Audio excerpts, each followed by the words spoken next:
For all of those who are watching the show, we have a special guest. Welcome into a brand new segment. We're going to have some guests join us more and more. So our first guest to be joining us is our NASCAR expert from Pit Row. NASCAR expert, how you doing today? Great, Wyatt. Fantastic. Hope you are the same.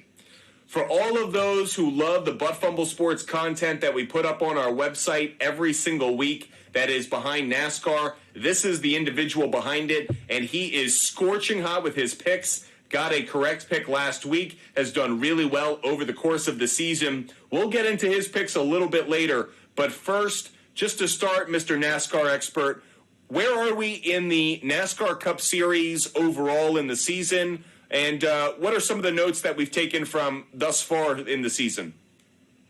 So we're about halfway, just past halfway. We have 9 races left, including Chicago, to the cutoff of the playoffs. And how it works in NASCAR is they'll take the top 16 drivers into a playoff format, and don't have to get into all that right now. But to qualify for the playoffs, you pretty much win a race, and you're in. Last year we had over 16 winners, so what they do in a situation like that is they take the highest in points of those winners. So 16 is the only driver amount that they'll take to the playoffs. And right now we sit with 11 winners with 9 races to go in the season. So it's getting to be crunch time for these teams that haven't won a race yet. And there's a lot of good drivers out there that haven't won a race yet to try to clinch their spot in the playoffs. So it's going to be go time here pretty soon. Who are some of the drivers who are under the greatest amount of pressure to win a race to secure a playoff spot? Well, right now you have guys like Kevin Harvick. Kevin Harvick is in the swan song season. He's retiring after the season. He is yet to get a win. Brad Keselowski, who is now part owner of Roush Keselowski Racing. It's his second year with his team now trying to get a win. Bubba Wallace got a win last year. He's expected to perform for 23-11. Daniel Suarez got a win with Trackhouse teammate. Ross Chastain just won in Nashville, so Suarez is under the gun. And then you have guys like Chase Elliott. Chase Elliott missed 7 races this year, 6 due to a broken leg snowboarding, and 1 for being suspended. So he's in a must-win situation, along with his teammate Alex Bowman. Alex Bowman was in a sprint car crash a few weeks back. He missed 4 races. And he's in a pretty much win situation. So those are a couple of bigger name drivers right now that are sitting outside the playoff bubble. And by the way, those are some big names in the sport. So really curious to see who actually can punch their ticket into the playoffs over the coming weeks. Okay, before we get to the streets of Chicago race this upcoming weekend, just kind of curious, Mr. Pit Row, how do you go about putting together your NASCAR picks? Where are some of the websites you go to? What's some of the research you do? For all of those that are watching on TikTok Live, YouTube, Twitch, and Kick, Butt Fumble Sports tries to pull back the curtain on where we do our research. So just curious, what are some places you go to get good data? So some places you can go to, motorsports.com is really good for looking up past results, past races, past year's results. Motorsportsstats.com is a good spot to check out driver stats. And jski.com is a good general info overall page of a race weekend, just all kinds of stuff on there, stages and laps for the race. Just real general info is pretty good there. But really the best research is probably, the same as all your foulers on today's show. This is very baseball oriented right now. It's by watching the games, by watching all the teams, knowing the players, knowing the coaches, and even knowing the umpires when it comes down to it. And it's no different with racing. NASCAR has 3 top tier divisions. They have the Cup Series. Just below that's Xfinity, which is kind of like college football. And just below that's the Truck Series, which is kind of like high school, but a little bit more elevated. And it's a feeder. And the Truck Series and Xfinity are feeder series to the Cup Series. So a lot of guys, you see this big youth movement that's happening now with a lot of these veteran drivers retiring. These youth drivers are coming up from these series. So watching the truck races and watching the Xfinity series gets you to know how they're going to race on Sunday around these guys. So a lot of it is like any other sport. Watching, knowing the drivers, knowing the tracks they're good at, knowing the tracks they're bad at a young age. And then as they progress through the ladder, you know a lot about them when they're racing on Sundays and Cup. I love your explanation because for a lot of those out there who are kind of like, what's the difference between different levels within NASCAR, Xfinity versus Sprint versus truck racing, that is an example that a good analogy, putting it towards that idea of football, college, high school football, and thinking of the different tiers as someone can climb through the ranks. We do have a question here on TikTok Live from Jorge, and we're here for all ranges of sports fan, so this may be an obvious question for you, NASCAR expert, but still want to make sure our audience is learning as much as possible. He's asking, what's the difference between NASCAR and Formula One? I know there's a lot to that, but if you could just give an explanation for our viewer, Jorge. Yeah, so F1 has grown in a lot of popularity in the United States with their Netflix series driven, and it's big, a ton of popularity. But basically, the two differences, they're almost 180 from each other. NASCAR is pretty much United States based. We don't race outside the United States as of yet. That could change in the coming years. And F1 is global. F1 races all over the place. They race in Abu Dhabi. They race in Monaco. They race in Spa. They race here in the United States. There's going to be actually a coming, the Las Vegas race this year is an upcoming event. And they also race at COTA in Austin. So Formula One is global. NASCAR is more United States based. But the biggest difference are the cars. If you hear the term open wheel means that it doesn't have a body that encompasses the four corners of the car, the four wheels. So IndyCar, F1, there's a Formula E division. Those are called open wheel series. Those cars are basically a single seater where you're center of the car and a rear engine mount. NASCAR, you're much like your passenger car. You're mounted on the left side of the car with a front engine mount and a full body stock car. So the full body encompasses all the wheels. So just kind of long and short, we can go a little more depth of it. But when you see the two between the Formula One car and NASCAR, they are 180 of each other. And F1 is considered the biggest racing series in the world, the most followed, because it is global and they go all over the world to race. And as the NASCAR expert and I were talking about prior to the show, it's a much different showcase of what the automotive industry is producing. So Formula One, in some ways, is trying to showcase what can be put under a hood. NASCAR, slightly different. So the driving experience is different. The cars are different. A lot of differences between the two. One additional note, we will have our Formula One expert on Friday. So for those who are curious what we're doing now, we have our NASCAR expert on right now. We give out NASCAR picks for every race every week. We post those on TikTok Live, Instagram, YouTube. We post our picks as well as on our website, buttfumblesports.com, so you can read about the best picks to make, whether it's the winning driver, drivers to finish in the top 10, or drivers that'll win head-to-head matchups. On Friday, we turn it from NASCAR over to Formula One, and we will have our Formula One expert on Friday's show. But let's get back to NASCAR, and specifically, let's get to this race at 5:30 Sunday on NBC, Streets of Chicago. I jokingly said earlier, this sounds like a bad canceled show from NBC's summer lineup, but Streets of Chicago is something brand new for NASCAR. Can you explain it for us? It is. So this is the first time in the NASCAR Cup Series that they will actually go race a street course. So this race course is being constructed, finishing as we speak in downtown Chicago. And if we talked about F1 a little bit ago, F1 and IndyCar has been running street races forever. Toronto, Long Beach, St. Petersburg. It's a non-permanent racetrack that the city basically shuts down the streets and puts up, temporary walls and creates a street circuit. You come in and race, and then after the race, it gets torn down. So NASCAR has never done this in its 75th anniversary season. This will be the first time that they're going to attempt running the streets of Chicago, and it's going to be interesting. It's a 12-turn circuit, 2.2-mile layout.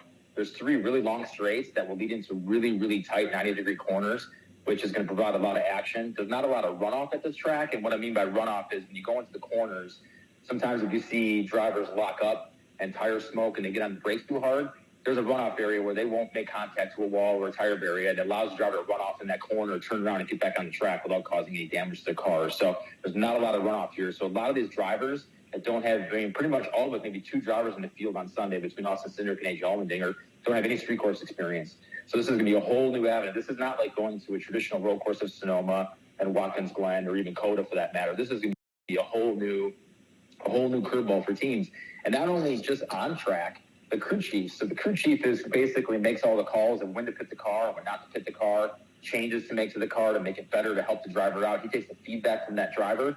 Crew chiefs are pulling their hair out right now because we have no information about tire wear, and tire wear gives us a very good indication of how the car is handling, aside from the driver feedback. Fuel consumption. We don't know what the fuel mileage is going to be. With these long straightaways, are they going to get up to speed sooner? Are they going to get up to speed later? Braking? They don't know what that's all going to be. So all these things are in the strategy of racing that crew chiefs have no idea. But with technology has come simulators. And simulators is a huge part of not only NASCAR, IndyCar, F1. And what NASCAR has gone to the point now is they have simulation programs where they can put in a track map, they can put in speeds, they can put in type of gearing in the simulator, and all the feedback they can get back. They can get a guesstimate of fuel consumption. They can get a guesstimate of tire wear. And all these things lead crew chiefs how to set this car up before it leaves the shop. Because in NASCAR, it's the competition so tight. If you get to the racetrack and with the limited practice time, if you're off, you're going to be way off. You can't get that back. You're going to spend the whole race trying to get your car back to where it needs to be. So simulators on the crew chief's end is huge, and the simulators on driver's end.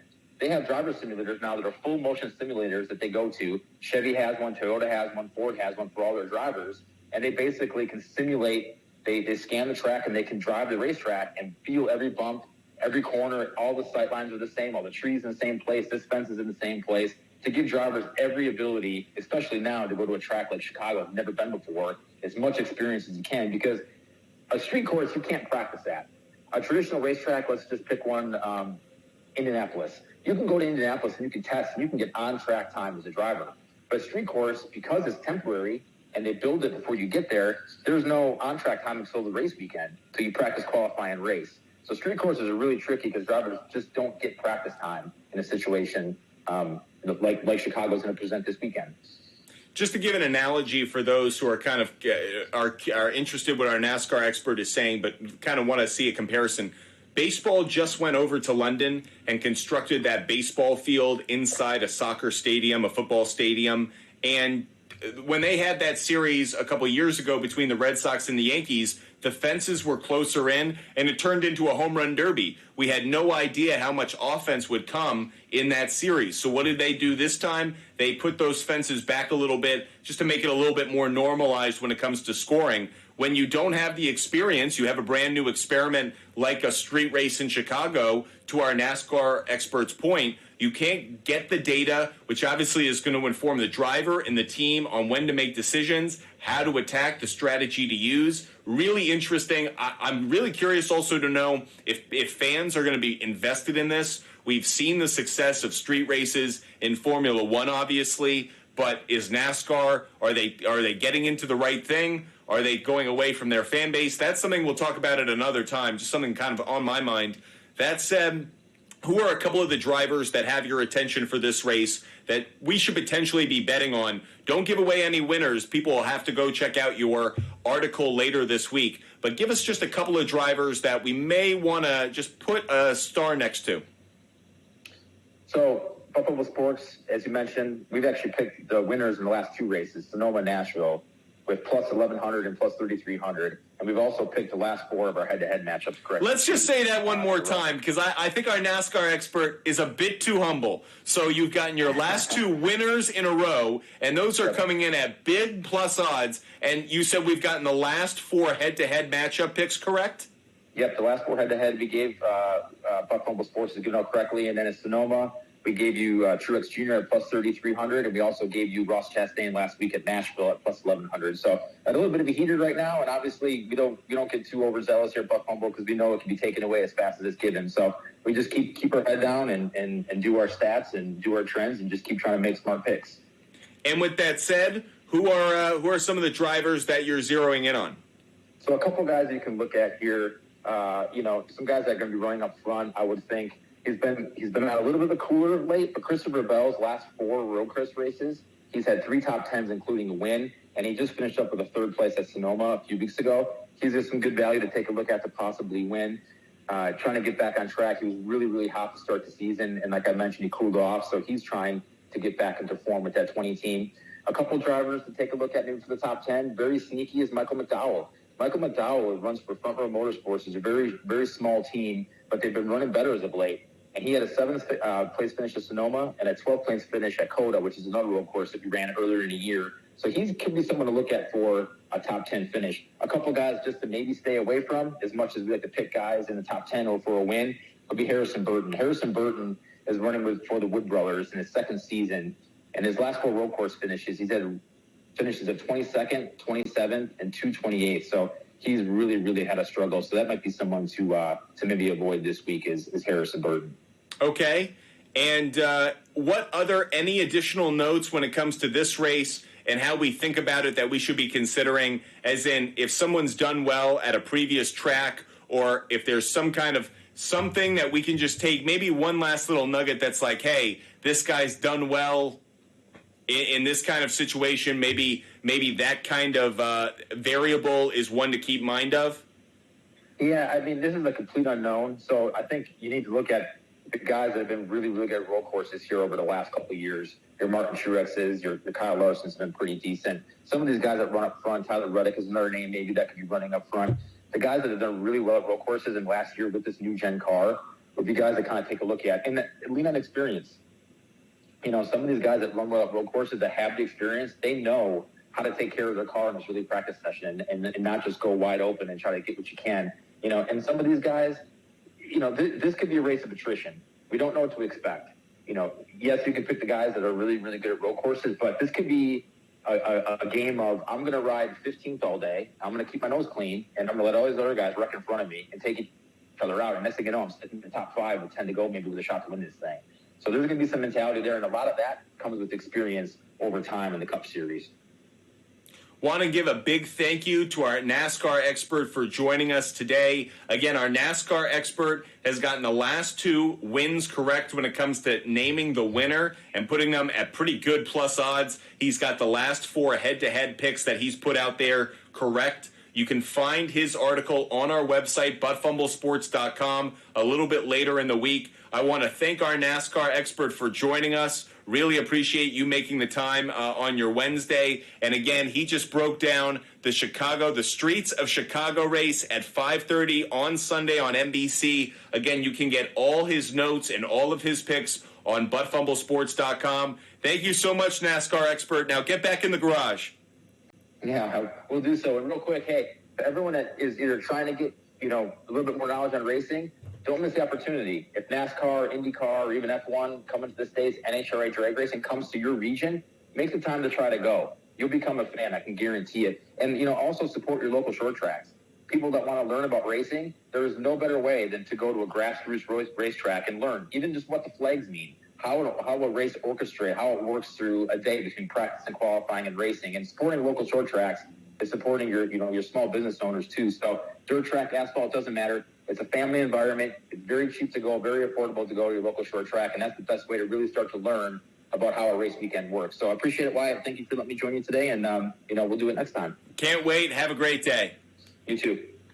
So that was our NASCAR expert giving you guys his analysis and picks for the Streets of Chicago race, 5:30 Sunday on NBC. Again, you can find all of his notes, all of his picks on our website, buttfumblesports.com, later this week. Cannot wait for that race. And again, our NASCAR expert's been red hot. And as you just heard, he knows his stuff. Like, I don't know NASCAR. I'm a casual fan. I do like it. Have I been cashing on his picks all season long? Yeah, I found a good NASCAR expert to put our content together. He likes to keep his name behind the veil, but his picks, he releases those, and he does a good job on that. So thank you to our NASCAR expert. I promise you, you will want to check out the article we post later this week with all of his picks. It is cash money. With that said, I appreciate all of you guys joining the show, watching, no matter the platform.